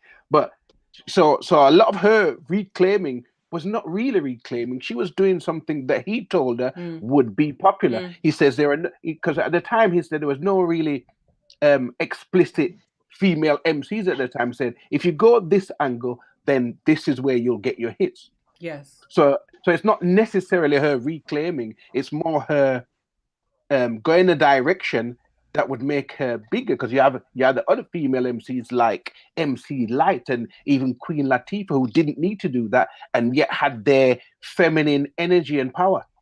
Yes, I hear that. So any further comments on that? From a man's perspective. No. Yeah. But it's important. Yeah. John. Yeah, we have a couple of comments, and Yas says and mentions the increasingly explicit content is within multiple genres. And we have Ella the Great, one of our Mboka sisters. Thank you for tuning in. Thank you, Ella. She says artists might feel they need to include certain lyrics and act in a way to be recognized as dancehall or what it has been known for. But if they stop to think, they might recognize what they are doing. And further, she says, and realize they haven't lost sight of ground and direction. When it escalates, when they just have each other as reference, lost sight of ground and direction. And when we talk about Lady Saw, who now doesn't use that terminology, because with that reputation must come so much attachment that is not good for the human being, because that's all then you are. Because one of the things we're not trying to be prudish and say don't talk about sex. No, not at all. But I think that as a developing nations of young people, there is an effect. And she is a perfect example, because if you were to ask her why did she turn from that, she must have become a little bit exhausted with the whole energy of having to always give out that, yeah man, me can take this, and that it must be exhausting. I think it's like if you cook and you put lots and lots of salt in, that food then tastes bitter, does it not? Yes. But if you have the right ingredient, if you add all the right ingredients, that food is palatable. And I think what happens with the explicit lyric, because it's not the dancehall music per se, it's the explicit dancehall which is putting different energies into people. So dancehall per se is fine. It's when you add too much seasoning to it, it then becomes distasteful. Yes, it then becomes distasteful. Now we've got about 20 minutes left. I'm gonna play A Lady Saw. Before you play, our dear sister Debbie. Hi, Debbie. Wants to exit, and she just requested that she would leave in a few minutes, and we thank her for. Thank you so much, Debbie. Deborah, your words have been insightful and your beauty has been fantastic. Oh, Deborah, you have to go. Yeah. Okay, sorry, yes. I thought you were talking about a viewer. Any final words, the beautiful Deborah? Please, we'd love to have you back and do some more collaboration. Anything you'd like to say in closing? I really enjoyed the session. So much. A lot of this session. Nice to meet you, all of you. You as well. Take good care, and we'll be in touch. Thank you. God bless. Welcome. Take care. Yes. So as Deborah exits, I'm going to play a lady song, and I actually like this song, but I'll explain after. There's something I like about it.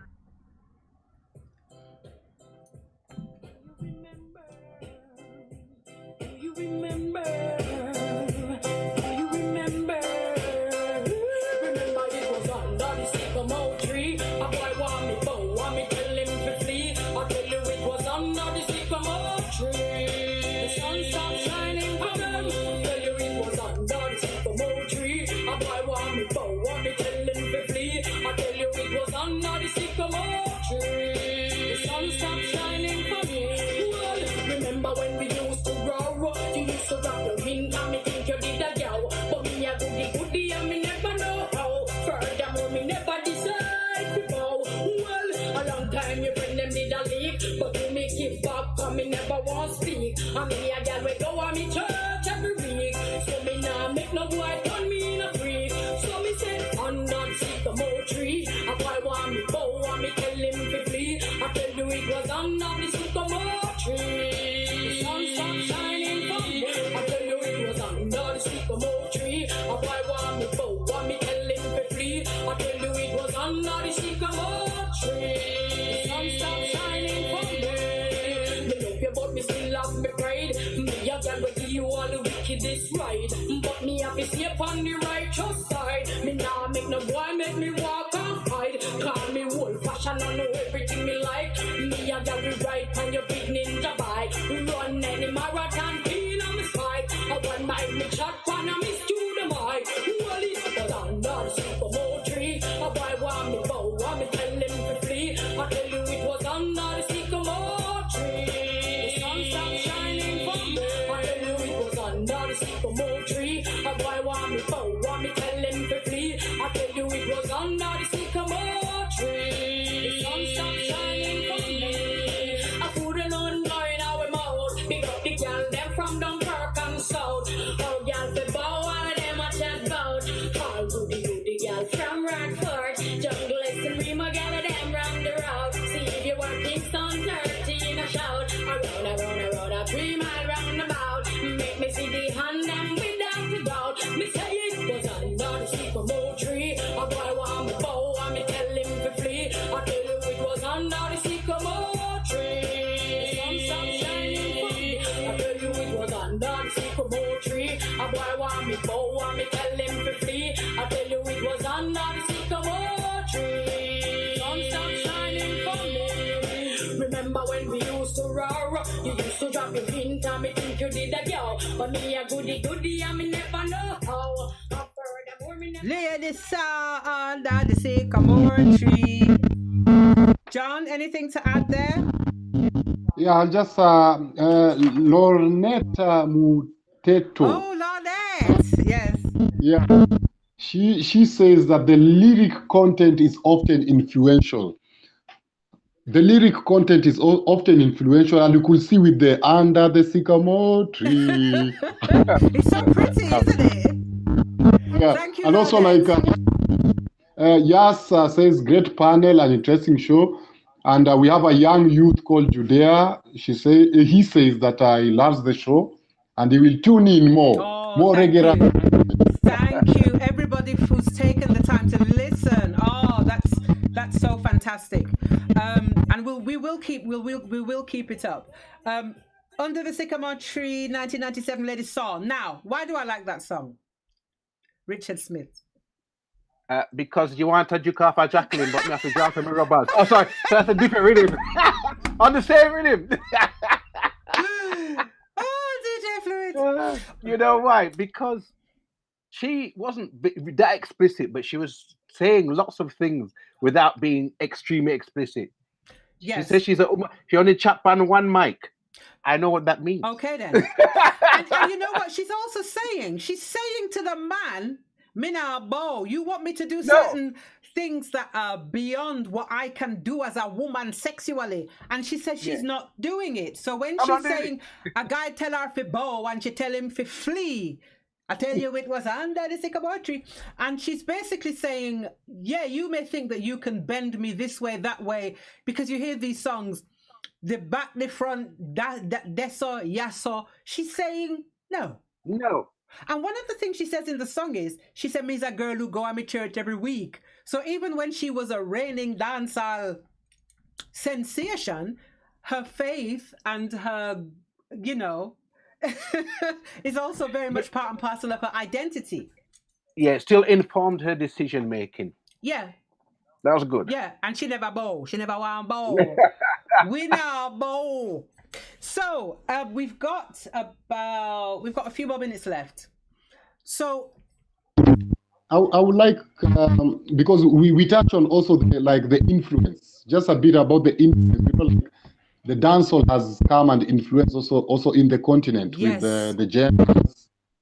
And also to add on it, I remember there's a certain Nigerian song was very famous in Kenya, like the catchy and influential beat.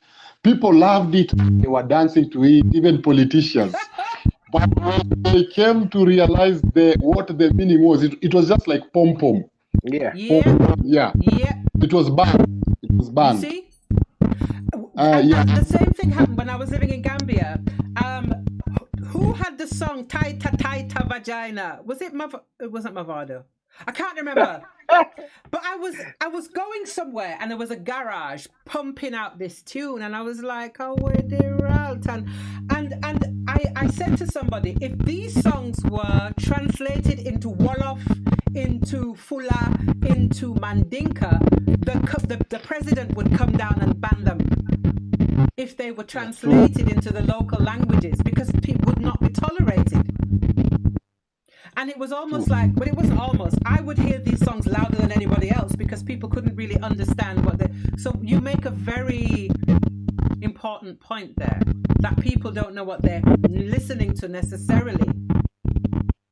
True.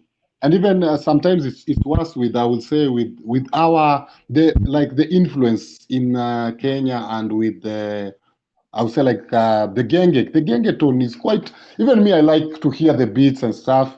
But if you don't understand the language of the youth, you wouldn't know what they're talking about. But the youth themselves know. So it will pass. But it's very interesting, and I find it to be very interesting kind of songs because the language, the youth among themselves understand those sexual language and name. But if you are not on their age set, you didn't understand. Yes. You might see while you listen to it on the radio, you wouldn't find it bad. But while you watch it on like sometimes it's worse in the matatus. You know, we have matatus that have big screens. Yes. And now they play that the music. Yes. You just have to watch it and not say anything. Okay, one of the things as we wrap up that is key is that young people need to be given the opportunity to have healthier or open conversations about sex and sexuality, because the music genres are not just going to stop. That highly sexually explicit nature, young people are inquisitive, they're going to want to know. Then that also, coming back to something that Howard said earlier about speaking to his children, who have pitney afraid to talk about sex and sexuality. You in the wrong job. Because you're in the wrong job. You are in the wrong job. My children said to me, thank you for the stuff that you explained to us when you were young, because it helped us to navigate. So elders, educators, and elders are educators. I'm not necessarily talking about someone who has a qualification in sexual health, but talk to your pitney them. There must be healthy conversation, whether you're a Muslim family, you're a Sikh family, you're a Rasta family. You must be speaking to your young ones about sex in a more balanced way, because just getting this information and us turning our head, they are getting an imbalance. Any comments on that, DJ Fluid and John, before we wrap up? Could you mute for a second, John? As a parent, I have to second and third everything you've said, because they're in a situation where we cannot be with them all the time. So if we equip them from early, then they can realize that a lot of the songs they hear, some of the nasty things they hear, are actually not meant to be literal. Some people listen to those songs and take them literally, so they'll go into a dance and feel that it's the right thing to do to let a man or a woman disrespect you on a dance floor. And I would further say that when we speak, explicit language has its place. Intimate explicit language, in my opinion, again, I don't think has its place, because things that are intimate should be exactly that. They should be intimate. Dancehall as a genre by itself is another influential root of what we do. You have people like Bobby Wine, who has become large, not only, but partly because of his involvement in dancehall. You have Baby Jet, Asama Jan in Ghana, who dancehall has helped him become, obviously with football too, but an influential person in his country. So dancehall as a genre is, and always probably will be, just like reggae, very influential. What we have to do with a genre that's influential is make sure that it's also positive. Yes. Thank you. Thank you, DJ Fluid. John? Yeah, I'll just also echo what DJ Fluid has just said. And what I would say, I wouldn't like the parents to become prefects, like to monitor what their children, their youth listen. But they should have a kind of a debate and a talk about it and a reason, and just a reason. And also, like, just to highlight to them, like, this kind of music is not, they get to know what kind of music they are listening into and their influences. Yes. Just to have a talk with the youth. And also, I would say at a point to prefect, like, get to see what your young people are putting in WhatsApp status. Should join WhatsApp and stuff, but it's really, really interesting content that the young people share. Yes. But they get to know, appreciate the music, and get to know, like, there's the good side and the bad side, and they should not emulate. And to the aspiring young dancehall makers, I tell them, go on with your creativity. You're doing an awesome job. Yeah, do your thing. Do your thing. Yes. Yes. Big it up. Don't stop. Because that is one of the most amazing things about our people. African people, Yes. people of African descent. We are some of the most ingenious creators on the planet. And I really hope that today that we have conveyed that by saying, we're not saying this music is amazing and it's beautiful. I mean, I exercise to music. Music is one of the main ways I keep fit. And oh my gosh, my dancehall playlist, and honestly, there's no terrible things on it. Really, not there isn't. It's stuff like early 80s, 90s, like Terror Fabulous, Action, Nadine Sutherland. I love that rhythm and the song and the meaning. And he's saying bedroom bully winner one that and so there's some beautiful songs and energies within that. Any last words, DJ Fluid? Thank you so much for coming. You're always so, oh Lord God, you are like a library. You're like a. You know what? It's because I don't smoke or drink. Music is what edifies me. It's one of the things, because there are other things. There's other types of media. So it's not that I study it, but I kind of live it. Mm-hmm. So when I hear something that doesn't resonate with my spirit, then I know that something's probably not right. And that's what is happening with a lot of our modern dancehall. Because the other thing that's happening with art is not just the lyrics. It's not the lyrical content alone. A lot of the reggae is being taken out of it because they're trying to emulate things that are happening elsewhere. So a lot of this EDM, European dance music, a lot of those elements are creeping into our music. Yep. So we're losing the root. We need to keep the root, because dancehall is just a branch, just one of the branches of reggae music. Reggae music is our music, because it's the foundation of reggae music is in Africa. Mm-hmm. That heartbeat rhythm is from the motherland. Absolutely. Once we lose that element, then we're going into something else. So what is beginning to happen is the lyrical content is going, the musical content is going. So what is being made, is that reggae? That might be a question. That might be a question for another show. Because you're so right. This whole thing, I remember somebody sending me this thing about this Japanese sound system and how fantastic and wonderful they were. Mighty Crown. And it's there's a part of me that thought, I've listened to the Aggravators and I've absorbed the music to my beyond my heart, my soul, my bone, my sinew. You can't give me anything else from another guy, because the people from that tradition would never accept a Jamaican saying we play traditional Chinese or Japanese music. They would not accept it.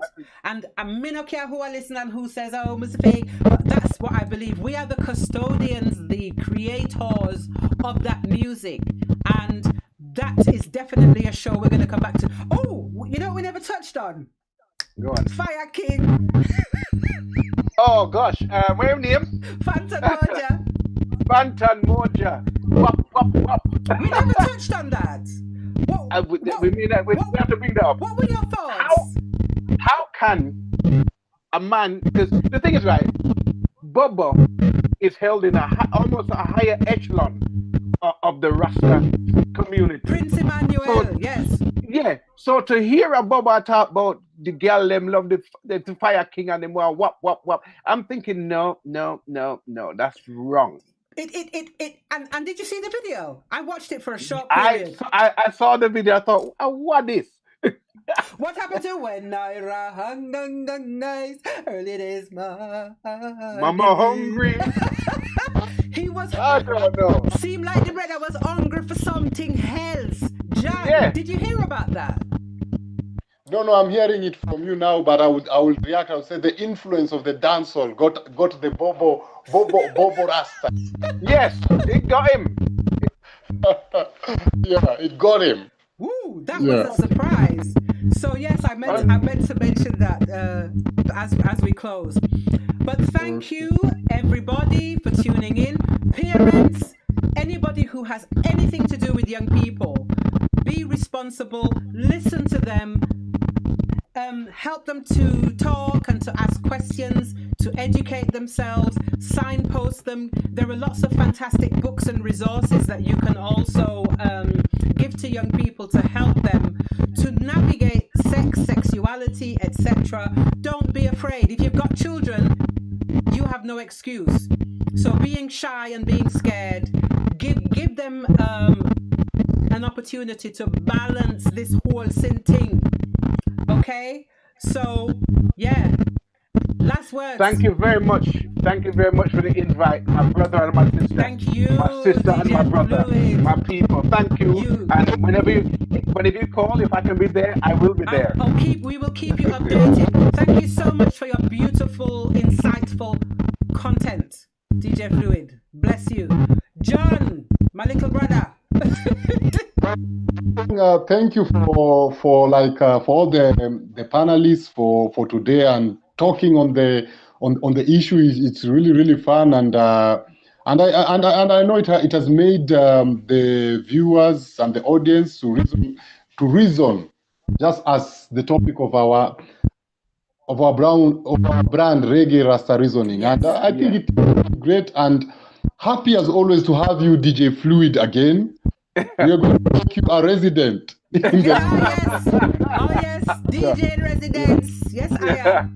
Yes. Resident. Thank you to Howard. Thank you to Deborah. Sorry that Sister Goodies couldn't come, but I'm sure we'll see her on another time. John, bless you. Thank you. It's DJ Fluid. And from myself, Musufing, God bless all of you. Keep on dancing to the music and enjoying, full joy in yourself. Always. Blessed love. Thank you. Signing out for now. Yeah. When I can get my screens all set up.